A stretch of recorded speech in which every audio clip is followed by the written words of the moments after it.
Hello, hello. Hello, Mandela. Hello, good to Yeah, see you. good to see you too, sister. How are you doing? Very well, thank you. I am recording already, and so we can hopefully we'll hopefully have a good connection so we can hear the story. Yeah. So have you got just a little while just to share some of your story with me today? Yes, please. I have time to share with you as much as I can. I realize that we have a difficult connection between Britain and Africa at the moment. So I'm not sure.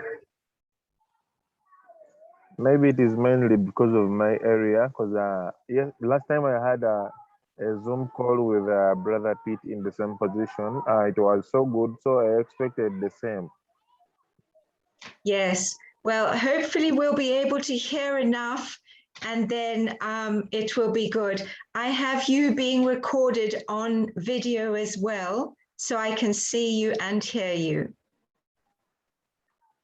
And this video will be put. So happy to hear that. Lovely. Well, this video will be put onto YouTube, and I will put the audio onto my podcast, which is called Talking Hearts. And it will go onto my blog as well, which is the Holly Tree Tales. And then what we will hope. No, it's okay. It's okay. And I'm then so happy. we will hope that people will be able to come to the fundraiser on Friday, the 13th of August, and they will be able to contribute. But as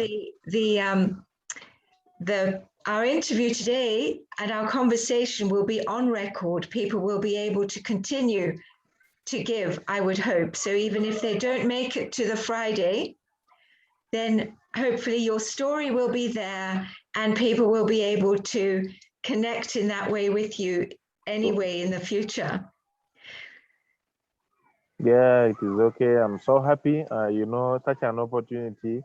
I had never got such an opportunity in life to be interviewed. Just that this month and last month, a lot of things are happening in my life. They are giving me greater opportunities. They are giving me a greater vision to know that anything is possible and anything can happen anytime. Never to give up for anything. A few days before the clubhouse, I was worried about food for the children.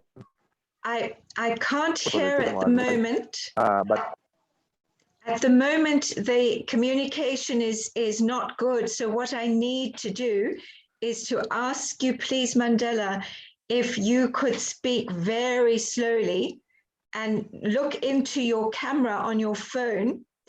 I'm just going to do a little introduction, and just because it's cutting out all the time in case I don't want people to miss anything. So I just want to introduce you briefly so that people know I'm speaking to Mandela Salim Buluma, who is in Uganda, and he runs an orphanage looking after 101 children. And they also help to care for 75 elderly people nearby. And very kindly, two gentlemen have come behind Mandela to help to raise funds to feed the children and to raise funds to purchase land so that the children can be taught to grow their own food, but also so that food can be produced for the orphanage and also buildings created to help to shelter. Is that correct, Mandela? Yeah, that is correct. The only mistake is about the elderly. There are 27 elders, ages 75 and above. Yeah. Oh, I understand. I got the numbers wrong, but it is very impressive and wonderful what you're doing anyway. Now, I'm hoping that we can pick up enough from your end so that you can tell us a little bit about your story. and how you came to be sharing your story on Clubhouse, where I came across you a few days ago when I listened to you speaking on Pete Cohen's stage, which was wonderful. And I did not hear the beginning of your story. So I would love my audience to be able to hear a little bit about you. What is your background story, and how did you come to be doing what you're doing to help all these lovely people in Africa? So I'm going to ask you to look into your camera and speak really slowly so that we can get the communication as much as possible from what you're saying, listening very carefully. So I need you to speak really carefully into your microphone. Allow me say a good evening. Good evening to you, family. Here talking to you is Mandela Salim Buluma. I run an organization called God in Action Uganda that cares for 101 children. 61 children stay at the orphanage, 40 children from the community. It also runs and goes further into supporting the elderly, where currently we are supporting 27 elders ages 75 and above. We are also launching another project that looks out for the disabled children. You know, these are the children that are always underlooked at in the community, but we want to change that. We want to change the world. We want to make sure that everyone looks at them as people who can do something, people who can change everything around them. So how I came to do this is that back then, when I used to stay with my father, he was a farmer, someone who used to live on produce. Here farming in Africa is seasonal, but it came to a point that each time he would produce, or each time he would harvest crops. Back then we used to do in the church what they call tithing, giving 10% of what you get. So for him, he wouldn't do that, but he would instead make a meal. He would instead make a meal for these children that are suffering on streets, children that are suffering in the community, children that are abandoned in homes. So he used to make a meal for them. He brings them around. They come together and share a diet. So this started continuously, looking at his home as an opportunity in their life. You see, the number that used to be 4 children, they started raising to 10. So they know when he harvests, they expect him to make a meal that would feed like 20 children. Time came and children would really stay around. They wouldn't go home because of expecting. You know, when a child expects a diet, it is hard for the child to go home once he expects the next year. So the numbers started increasing. The community started getting involved. The community, they started saying that no, even us, the we have, why don't we join him? What we join him in giving these children a meal? So the community, each time they would also have, you see someone coming with 10 kilograms of 10 kilograms of rice, 10 kilograms of contact to give back to the community, to give back to the children they have been looking at, the children they have been looking at having no support. They came in to start giving them some clothes. So the children started staying within the home, because he reached an extent and said, but really, I expect this, but I can no longer tell these children to start coming because they have their hopes on me. They have their hopes on me. They look at tomorrow. They look at getting a car tomorrow for my compound. So it became a big family. He couldn't manage it. So the community made him realize that no, you can manage, because they people from the community started coming in to bring something. They bring something. So he was assured of at least some food. This happened for a while. The extent that he would also tell me, please, my son, never ever underlook at the person next to you. The person next to you is the person who will help you tomorrow. The person next to you is the person who will come to rescue you when you're in the house alone and you're sick.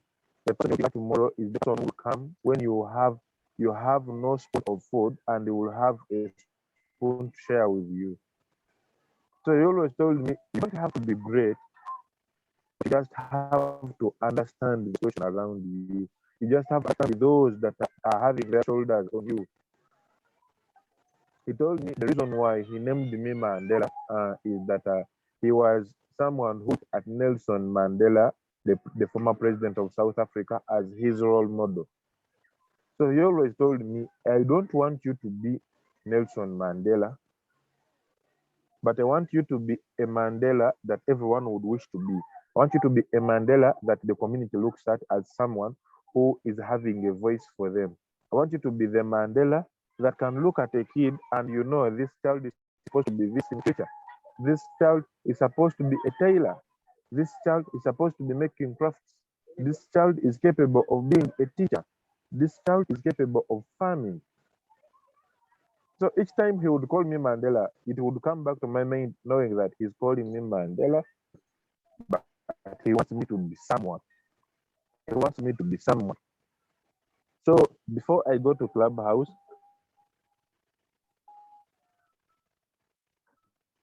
I met a brother. He's called Hussein. Hussein. With his sister, she's called me Brand. I shared with them about me and about the organization. We were mainly living on food, support for education, support for rent, support for clothes, support for basic needs. Let me sum it up as basic needs. But back in my mind, we have been having a vision. A vision. How are the children going to be tomorrow? How are the children going to be after they have left their home? What do the children know how to do best? And how best are we supporting them? Me being a poor man, you know, they always say that the best thing a poor man can die with is knowledge. Is knowledge. I had the knowledge of starting a farm, but the challenge was: do I have the capital? Do I have the land? Where will I even set up the farm? How will I set it up, and who will help me set it up? Yes, it's true. I have the knowledge of farming. I can farm. I know how to farm. I can produce crops. But the question comes that am I helping the children develop a skill? It so happens that school has been down for 2 years, roughly 2 years. But the children, with the small place where we stay, the children are able to show off rabbits. The children are able to show off banana plantations. The children are able to show off flower pots. They show that even if we don't have where to put these flowers, we can put these flowers in pots. We can put these flowers in tins. We can put these flowers in tins and hang them around the veranda. You see? So when I talked to Hussein, he supported me with food, but he asked me, do the children have anything else they can do? I told him, yes, the children have a lot they can do, but I'm limited on that. I can't support them so well. He told me, I'm going to introduce you to an application called Clubhouse. You're going to meet a variety of people. These people are going to welcome your ideas. Share with them. Don't limit yourself. Share whichever thing you have to share with them. So it comes to a night I was in a room with a brother called Vivek and uh, another group of people, Mimi and a lot more people. And Vivek happened to invite a lady. She's called Nikki. Nikki came in to listen to my story. I told them about my story and the challenge that I'm having of food. I was not telling them about the vision. I wasn't telling them about the vision of getting farmland so that the children can be self-sustainable or independent. But when she came in, she told me, no, I want you to meet another person who has a voice. We could support you. We could get you the food tomorrow, but I have another person who can support you best. Because he will say, and the public will listen, and he will have to listen to your vision and everything. So he invites it into the room. The first thing when Brother Pete gets into the room, he asks me, how may we help you? The first time I hear the question, being a poor man, having two thoughts telling me, please tell him the vision, please tell him only about food, please tell him the vision, please tell him only about food. It becomes a challenge to me because they have asked me a question, I have the answer, but I'm limiting myself because I'm doubting whether he will help us get that kind of project. It is a big project. Little did I know that he was only waiting to listen whether we have a vision for the children. So I explained to him, I told him our challenge right now is food. Is the food. I'm worried about food for the children. But behind my head, I have a plan. I have a vision of making the children bigger entrepreneurs, farmers, producers. I want to make them suppliers. I want them to be self-sustainable. I want them to develop the skill, to have a skill that will help them in the future. Well, I want to be relying on saying, please, Mandela, can you get us food? I want them to be in an image that they are over. If we don't farm, if we don't grow corn, if we don't plant bananas, if we don't plant potatoes, if we don't graze hens or we don't rear hens or goats and cows, we shall not know tomorrow. I wanted them to have an image that when I milk this cow, I have a cup in the evening.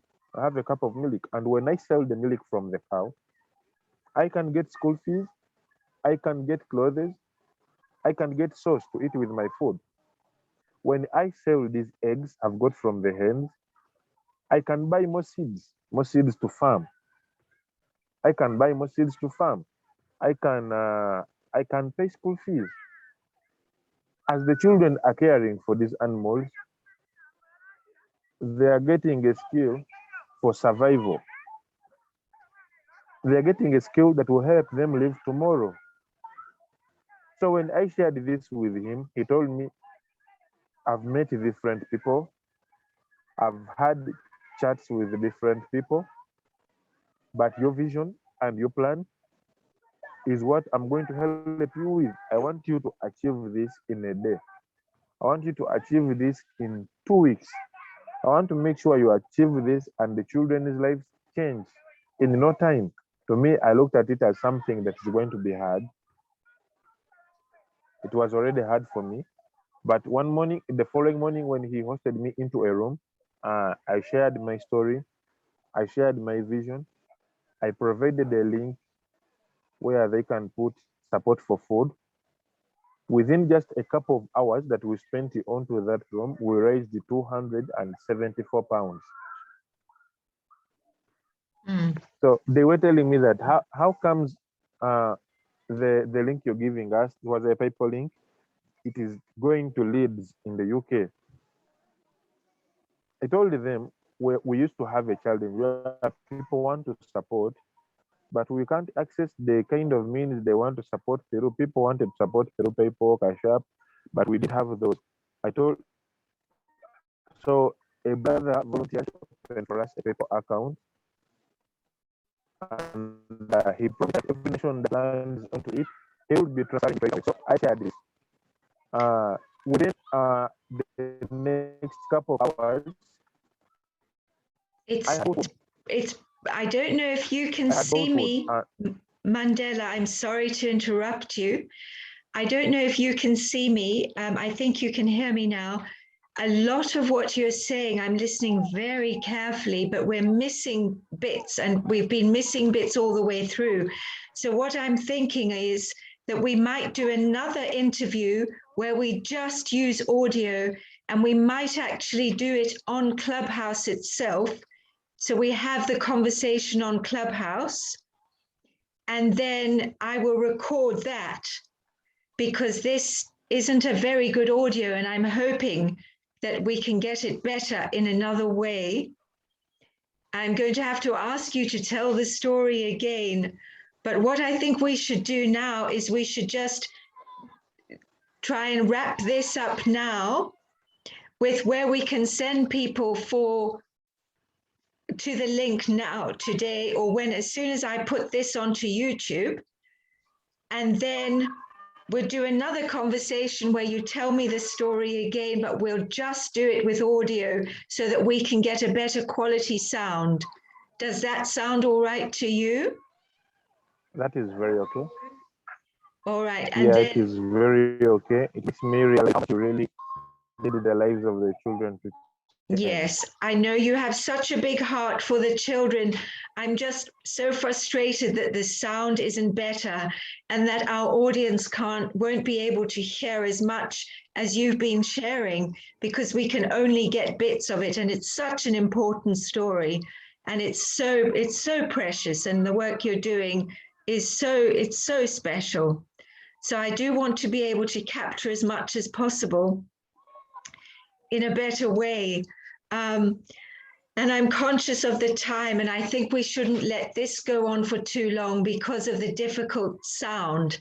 So we want to get a better sound. So you and I will privately make another arrangement for a call on Clubhouse, and then we will record that. Now, I'm not sure whether that's possible to do today, but we will organize that so that we can have a supplementary audio and people can hear more of your story. But what I want to do is get this up onto YouTube as soon as possible. And I'll put it on my blog because we missed a lot of the beginning of your story. I know your father is instrumental in this story and the values that your father has instilled in you, which is so special. And the journey to this point, I do want to hear all of the detail. I think it's very, very special. So we'll do that off screen. But if you would like to finish just really slowly speaking into the camera, very carefully, looking into the camera, and just share just a last few words for this video. And then I will get this up onto YouTube as soon as I can. Is that all right? That is all right. That is all right. I can share something to conclude my story. What I can say is that within these past few days, or these past couple of weeks, because of what Pete Cohen has done for us, and Chris Corners with the big family of Clubhouse, the lives of the children have changed. I can start to see how they are going to live tomorrow. I can start seeing them already owning the farm. I can start seeing them taking part in farming. So I want to say we are holding an event on 13th of August, Friday. This event is going to start at 6 a.m. British Standard Time. I would love to invite you all. Please come listen. Come listen to whatever everyone has to say about leadership. Really, you could be a leader in you, but when you've not had other leaders talking, or you've not heard about how other leaders got to know their leaders and how they go to the topmost of their leadership. So this is the day that is going to change lives. This is the day that a lot of people are counting on. This is the day that you're going to have lessons that we will be paying for elsewhere. Please come join this day. Come join and listen. Your attendance is enough. Your attendance is enough. Please come listen. We have more than 40 speakers who are going to talk that day, because the event is running for 24 hours and 20 minutes each speaker.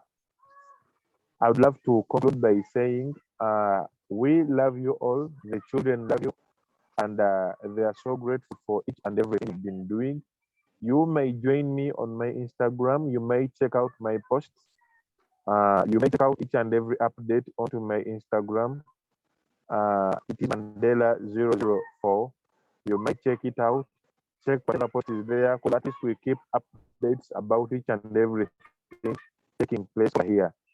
Thank you very much. My God bless you all.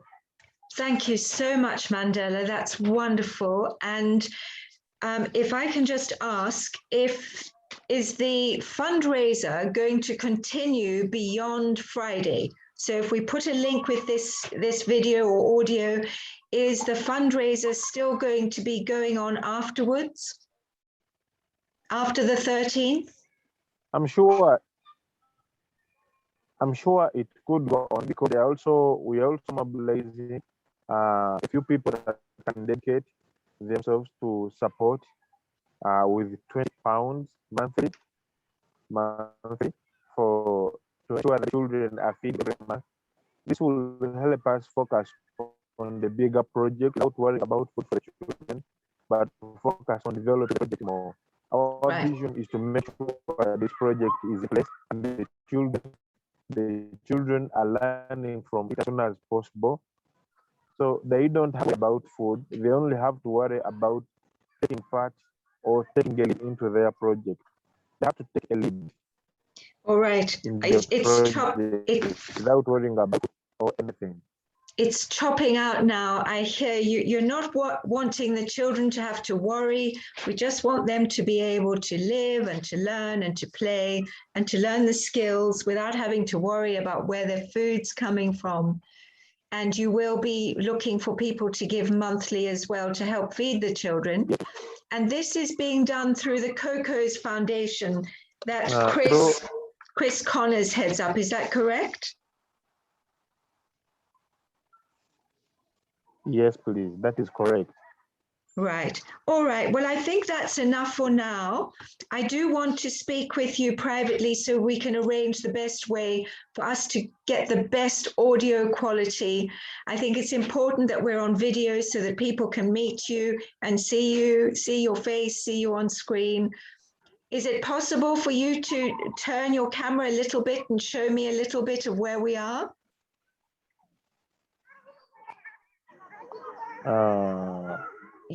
Right now, you told me to find a quiet place.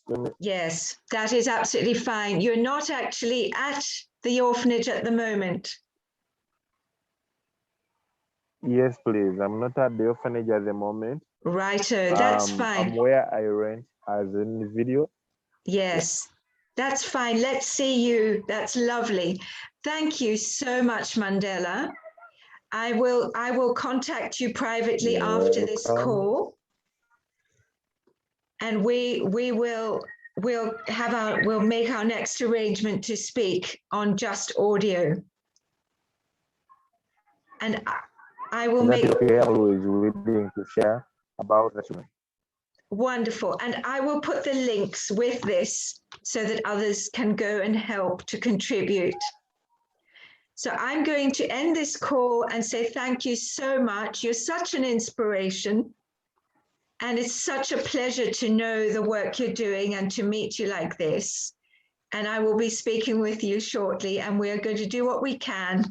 Every one person who can help you is one more person.